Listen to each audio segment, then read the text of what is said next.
to another of our Whitney Western Art lunchtime lectures. I have the great pleasure of introducing John Giarrizzo.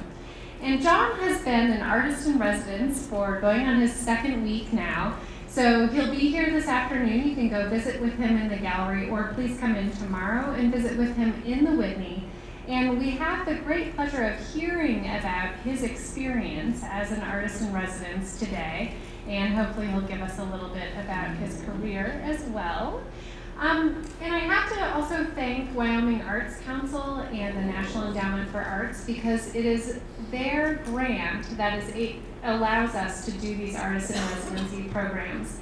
It enriches, I know John will talk about how it has enriched his own looking at art in his career, but it also really enriches our visitor experience. And so John has taken a great deal of his time to also help our visitors in the art gallery. So I'm so appreciative of that as well. So I'm going to let John talk about his own career, but we are so lucky to have an artist of this caliber here in Cody, Wyoming. So I greatly value that and his input. And please do see his art on view in the Whitney as well. And now I'm going to turn it over and welcome John.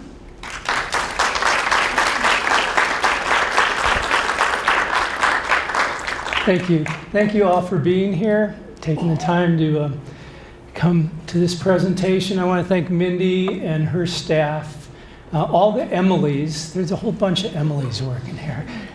Bonnie, everybody who helped me get ready for this presentation. And yes, the Wyoming Arts Council, that really I'd have to say the reason that I've been in Wyoming for 32 years and been able to sustain myself as a working painter in the area, besides being an instructor, a teacher at Northwest College for 32 years, has really been the support of the Wyoming Arts Council and the museums that are in the area. And without that support, we don't have the opportunity to grow as artists. And that really is the responsibility that we have in art. And given that, I wanted to start with a quote from one of the great art teachers of all time, Robert Henry, who the history of art of American art in particular is depended on Henry's quotes and letters to his students. So I thought I'd open up with a little bit about that. It's really interesting because a question that we ask ourselves is, what is art? You know, this kind of generic philosophical question. And that's a question I think we all have to deal with. For me, the edges have been blurred quite a bit in the time that I've been a working artist, coming out of Boulder, Colorado, an MFA program in 1981 where art was dead. In fact, I got a C- in drawing because I could draw, and I was told that drawing was dead, so the very fact that I was drawing was wrong, to the point that we're at now, where I think everyone's asking questions, what is art? I'm sitting in front of these magnificent masterpieces the last 2 weeks looking at N.C. Wyeth's work. And Wyeth was considered an illustrator in his time, at turn of the century, when art was changing. Definitions of art were changing by the minute. And to look at those Wyeth paintings now and stare at each painting for 6 to 9 hours and realize in the last minutes of looking at the end of the day, I'm seeing something fresh and new and more amazing than I saw when I first looked, in the first minute of looking. And how long do we take to actually look at a painting and really consider what it's about? And I do feel that art is the soul of humanity. And without it, I don't know who we are. And if we take our time to really consider what the human experience is and the mysteries that surround us, it's the art that leads us to question, to wonder about our world, and to be amazed by the life that surrounds us. So Robert Henry has this great little quote at the beginning of his book. He says, I quote, "There are moments in our lives, there are moments in a day when we seem to see beyond the usual. Such are the moments of our greatest happiness. Such are the moments of our greatest wisdom. If one could but recall his vision by some sort of sign. It was in this hope that the arts were invented. Signpost on the way to what may be. Signpost toward greater knowledge. So, as we change in our definition of art, I think it's something to wonder about, that what art really is this pursuit of the unknown as humans try to understand the human condition and the life that goes on around us.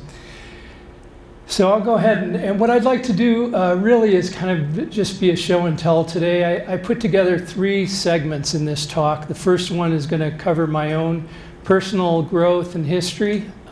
In the beginning, a little bit of the inspiration that kind of magically led me to Cody and the Whitney Museum.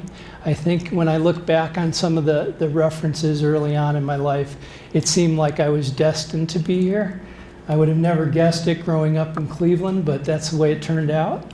And then I'll take you through my work up to the current day, the work that's going on in my studio right now. That's the first segment. I'm going to keep this to under 3 hours because I know you're all. Yeah. I'm going to try and move quickly and not do a lot of talking. The second part of the talk is, or the presentation will be my students' work, because I am a teacher and an artist.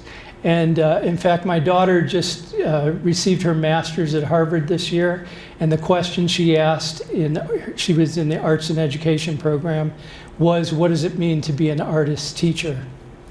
And it kind of gives me my heart throb to think that my daughter is now questioning. She herself is a theater teacher in East Harlem, at the East Harlem School. But she took a year off to go to Harvard and get her master's and address the question, what does it mean to be an artist and a teacher? And so the second part of my presentation will be my students' work. And you have to know, after 32 years of teaching at the same place, Northwest College, where I teach beginning drawing again and again and again, sometimes 2 and 3 times in a semester, that I have 2 or 3 sections. That's a lot of students. So I'm going to give you a little sample of just some of those students' work, and a few of the students, that have gone on to become professionals in the area. And then the last little part, I'm going to bring us home to the present again, where I'm a resident here in these last 2 weeks, and just review what's going on at that point. So if you'll let me indulge here. This takes me back. I'm going to start back in 1976. I was a student at Kenyon College in Ohio. My mentor was Martin Garhart. And I was tired of working in a car shop in Cleveland and driving a tow truck and working in a paint booth for my family's business. So Garhart said to me, well, why don't you go work for my dad in Whitewood, South Dakota. His dad had a lumber yard there, and they cut wood up in the Black Hills. And I was living in Deadwood. I was living part of the summer in Spearfish Canyon, and the other part of the summer on the 3rd floor of a house in which I had Native Americans on the first 2 floors, and I was on the 3rd floor with my little German Shepherd puppy. And when I was in Deadwood one day, I walked into this little corner, kind of dusty museum. It was the days of 1976. And Deadwood was in a transition there. The gambling, the casinos weren't there, and the brothels had been closed. So it was this kind of downtime in Deadwood. And I walked into this little corner museum, and I was looking around, and in the corner I saw this dusty framed picture that was sitting on the floor, about 22 by 30, if I remember correctly. And I looked at it, and it was this drawing. And I said, do you know what you have here? This is N.C. Wyeth. It was signed. And they said, yeah, we heard it was important. I said, oh my goodness. So that was the first symbol. And I looked at that. Now apparently they have that all. The conservators took over and made sure it was in good shape. At the same time, I picked up a book that was in that little corner store. And it was by this artist who amazed me. I'd never seen anyone who could create a piece of work that seemed to have so much information and be so soulful. And it was a brand new book. It had been published in 1975, and it was by Jim Bama. And little did I know that I was going to be living in Cody, Wyoming, but I bought the book and I studied every picture in the book and was just enthralled and said, who is this guy? And at the end of that summer, I drove through Cody to look at the Wyeths and see Bama before I headed back to Ohio to do my senior year at Kenyon. Then I went on to Boulder, Colorado after a short reprieve in Cleveland, and went to graduate school there just because I fell in love with the West during that summer in the Black Hills. And eventually, and I'm going to skip over all of that part, I got to, there was one job. I was rejected from everything I applied to, which was about 35 jobs. And there was one job left when I drove back to the art offices in Boulder that had just come up in June. It was just the beginning of June, and I thought I'd run out of time, and I didn't know what I was going to do. Maybe headed back to Cleveland to drive tow trucks again. I didn't know, but because my dad had said, "You're not going to make it in art. There's no way." I got hired. I got an interview at Northwest College, and I got hired in 1981, and I arrived. And when I came back to the museum, there was this wonderful show of Leonard Baskin's the Little Bighorn Indians. And there were these portraits, just phenomenal portraits that were very contemporary from the battlefield drawings. And what was amazing to me is that Garhart had loved Baskins. So again, it was another sign that I was supposed to be here. And at that point, I'm going to start showing you my work. So this is the most amazing thing, is that I put this PowerPoint thing together because I've avoided these all my life. So from that point, I'm going to take you back in time to my work.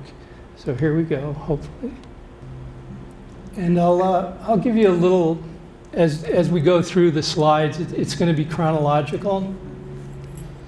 So we'll move through the N.C. Wyeth, the Jim Bama, and the Leonard Baskins. And it's 1981 when I arrive here. And I really didn't know what to do. Quite a difference in culture from Boulder, Colorado to Powell, Wyoming. And so I decided to start drawing, which is the tradition that I grew up with and came through school with. And my first works were the drawing table series. And so I simply just took whatever was on my desk and started doing some little trompe-l'oeil studies in my office at the college. And this piece was the first piece to be purchased by the museum, and the first piece I ever had in the museum back in 1981. Then I started thinking about what does it mean to be a cowboy, because I was surrounded, and a lot of my students were coming off the ranches. I did the Contemplating Cowboys. And again, these are just glimpses of series. Usually the series are anywhere, minimum of 20 images, but I'll show you a couple. And I went from Contemplating Cowboys to cows. It was a logical progression. And I started realizing that the cowboy in Wyoming drove up to the feedlot in their pickup trucks. And I wasn't seeing them out roaming the ranges as the myth that I had imagined. They were out there, but more and more feedlots were growing up, especially around Powell and the Bighorn Basin at the time. So I did that series for quite a while, and then I had the good fortune of going to Italy. Actually, at the time, it didn't seem like a good fortune because I was just starting to find my voice in that feedlot series. And so I went to Italy, and we ended up in a little village by the name of Vaiai outside of Siena. And I didn't understand Italian at the time, but my family heritage is Italian. And so I sat on the bench in the middle of this little village of 300 people outside of Siena, and I drew the Italian people and listened to them. And it was like sitting with my grandparents. I was a little boy again. When I came home, I longed for that, and I decided I wanted to create the feeling of that experience again. I'll turn that music down. And so in an attempt to recreate that experience, I realized that the wonder of Italy was what was the opposite of Wyoming, that we were surrounded by art in Italy. And in Wyoming, we're surrounded by space and the natural landscape, which is equally majestic. But I was longing for that Italian experience, and so I found the way of dealing with that idea by juxtaposing passages from one of my favorite painters from the Italian late Renaissance, early Baroque, by the name of Michelangelo Merisi, who goes by the name of Caravaggio, from the village of Caravaggio. And so the Guardian series emerged as what I would consider my first real major body of work. And it evolved. It went through the people that were on the benches to the children. I was a new father. I had a young little girl, Maria, at the time, was born in 1986. Gianluca came along in 1990. The Guardian series kept emerging. I followed my kids. Wherever my kids were is where I was. And so they were on carousels, they were in playgrounds. Then I included some of my students as a teacher, and the Guardian theme continued. And then I went back to Cleveland, visited Cleveland, and spent some time back in the car shop where I grew up with these guys, and a lot of those guys were still under the cars or in the paint booth. And now I was living out west, and I took a bunch of photographs and did some little studies and let the Guardians move into the Guardian mechanics. This is one of my favorite titles, Jerry and Mary. And the mechanics seem like such a logical progression with Caravaggio, because Caravaggio's work really dealt with the hometown kids, the boys that were on the street with them in Rome. That's kind of everyday blue-collar characters that he turned into St. Peter and St. Paul and whoever he wanted them to be at the time. So that's the development of the Guardian series. And then about that time, this takes us up to about 1998, 99. A friend of mine, Mark Sprague, asked me to do the cover of his book, Where Rivers Change Direction. And I started looking at the horses. I went over to the rodeo, the night rodeo, and started photographing the rodeo over there and drawing from the rodeo. And I found myself on a street corner at the corner of the museum right here where the road turns with Jim Bama one day, watching this group of horses, the bucking sale horses. They were running them down the street. And that set of photographs that I took of those horses has continued to be a developed theme in my work. So I've gone back to the horses, and it's kind of waned on me for a while. Another series emerges that you'll see toward the end of this group of images that emerges as baseball, but now I'm working on parallel series. The horses are continuing. In fact, there's a new, Eric and I were just up in Yellowstone, and I found a new group of horses that I've been working from, and that's a parallel group of work that's going on with another series that I'll talk about in just a second. This is the last of the Red Desert series. And Gianluca, my son, was a great little baseball player, kind of came out of the chute as a baseball player. And I followed him all through T-ball, Little League, Babe Ruth, Legion ball, and he went on to play college baseball. I followed him around, camped at all the KOA campgrounds, put 10,000 miles on my vehicle every summer watching baseball in Wyoming. And as a result of that, this other series has emerged that I call Between the Lines, which is a current series of work that I'm developing right now. These are actually small watercolors. They're about 4 by 6 inches. And then they evolve into big oil paintings. These are the last oil paintings. Just again, a few of examples from the series, which is now emerging. It's been about 10 years that I've been working on this series as well, alongside the horses. And as this winds down, I'll be moving back into and talk a little bit about what I do as a teacher and the importance of drawing as a way of seeing. Been teaching, as I said, since 1981 at Northwest College, and I see a number of my students are here. I'm surprised how many people have gone through Drawing 1 at Northwest College. After 32 years, I'm now teaching the children of my original students, and it won't be long before the grandchildren are there, I'm sure. So I keep getting older, and students stay the same age, which is an amazing thing about teaching. They keep arriving at 18, and I'm a year older, you know, and they keep staying around 18. So what I do in these, in beginning drawing, it's all about learning to see. And one of the things I feel strongly about in art is that we've forgotten the visual in the visual arts and the importance of the visual, the importance of learning to see. This is a painting that should be in this museum. It's a good one. Tawny Schuler, who is now an instructor, a teacher over at Sheridan College. A couple of her images, and she, you know, these students all go different directions. They learn to draw from observation, but then they end up going their own way.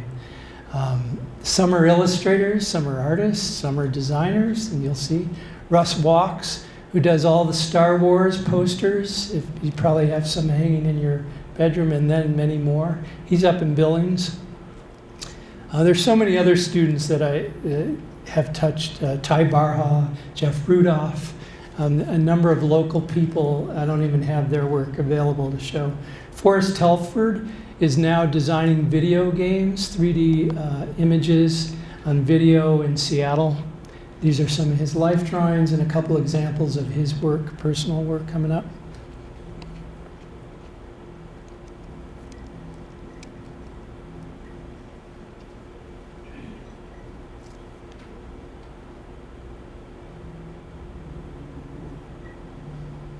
This is a student who I gave a B- to in Drawing 1.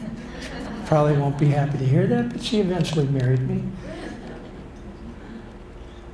And Erica's an outerwear designer, and now an architectural designer as well.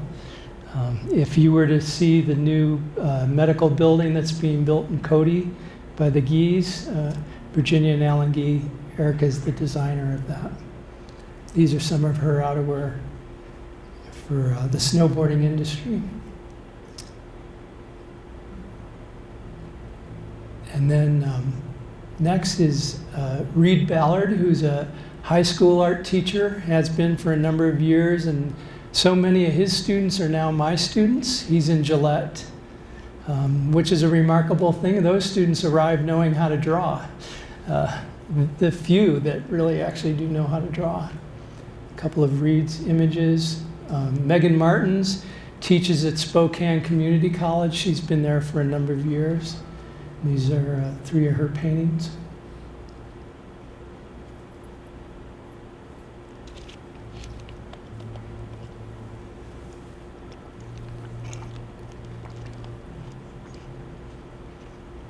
And Celise Roush, an unknown, relatively unknown, because she's too shy and quiet, but she's up in Bozeman. She's somebody who someone needs to pull into the world, but she's producing remarkable work all the time and has been for a number of years, but you can hardly see her work anywhere. This is what she's noted for, and the Yellowstone Art Museum, I think, has a couple of pieces of hers. This is actually John Luca, my son, who preceded me. It was a little intimidating because he was here for 15 days and drew for 15 days straight.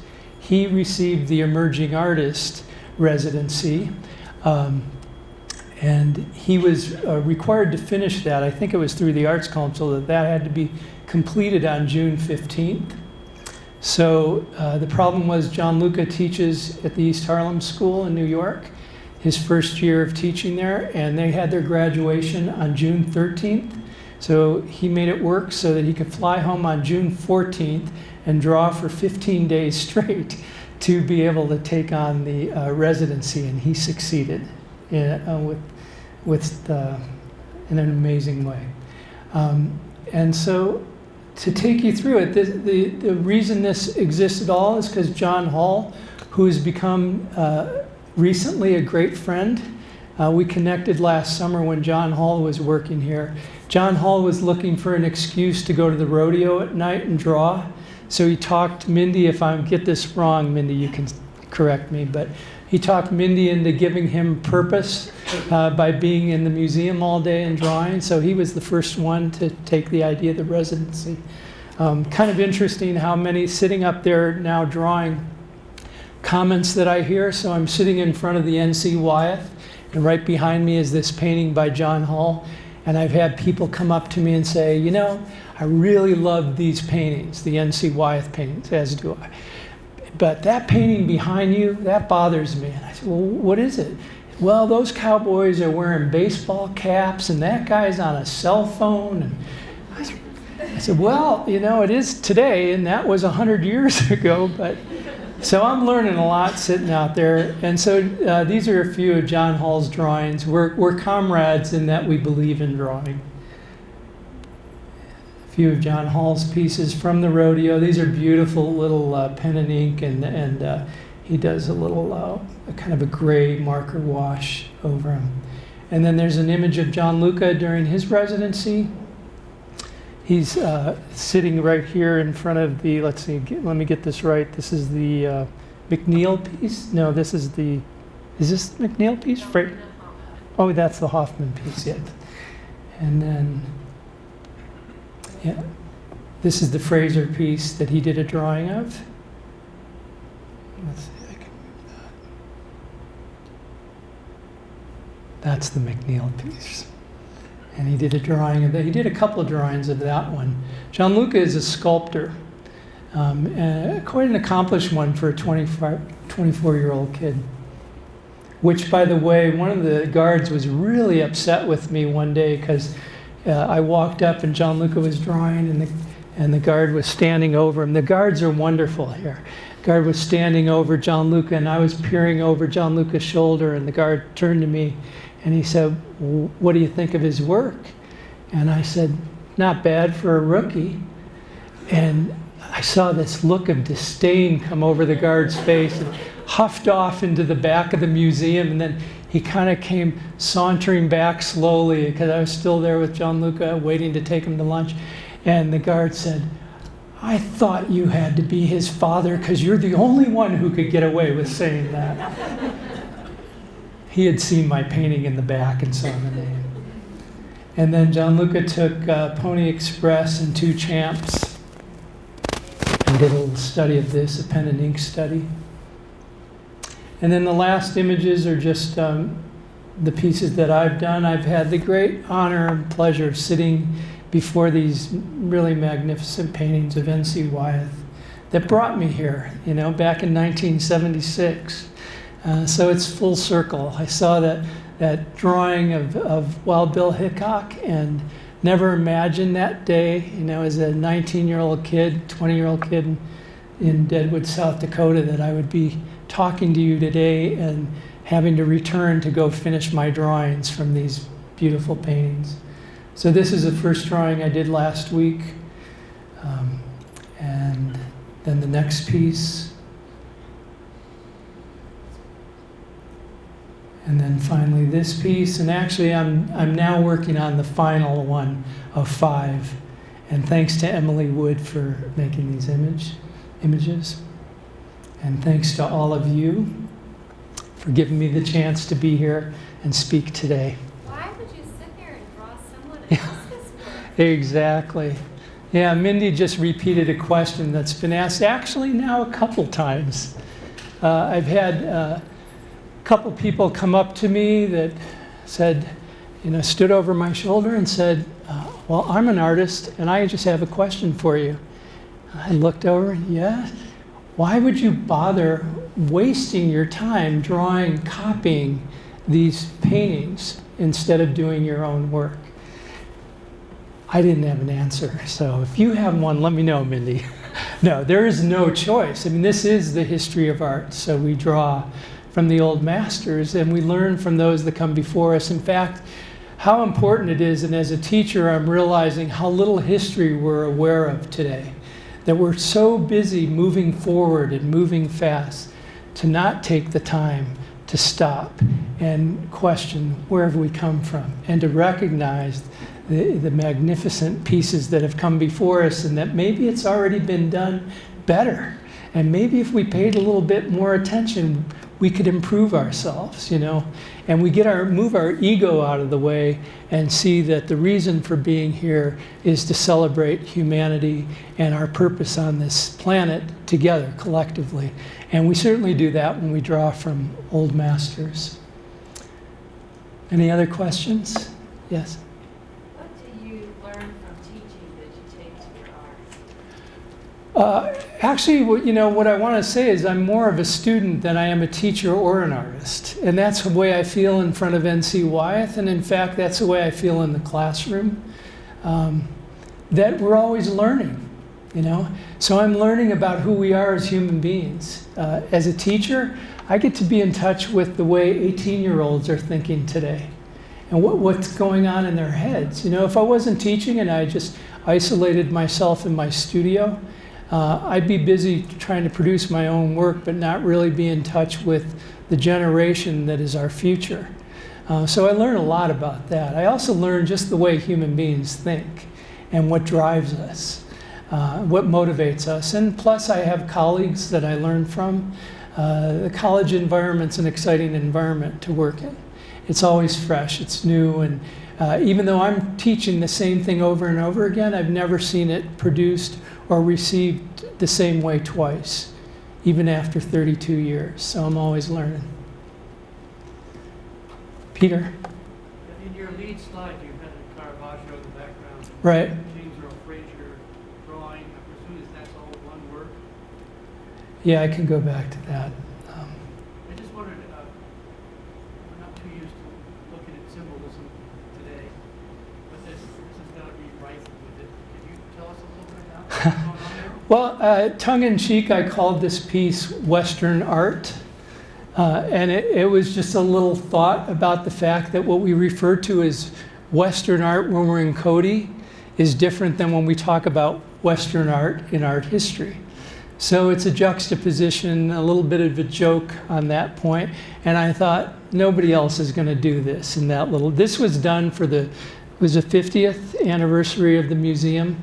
And so the artists that were in the collection were invited to contribute a piece. It's Fraser's end of the trail and Caravaggio's deposition. And there's that feeling of it being the end, the exhaustion of time. And I do feel that, you know, humanity's really at a certain point.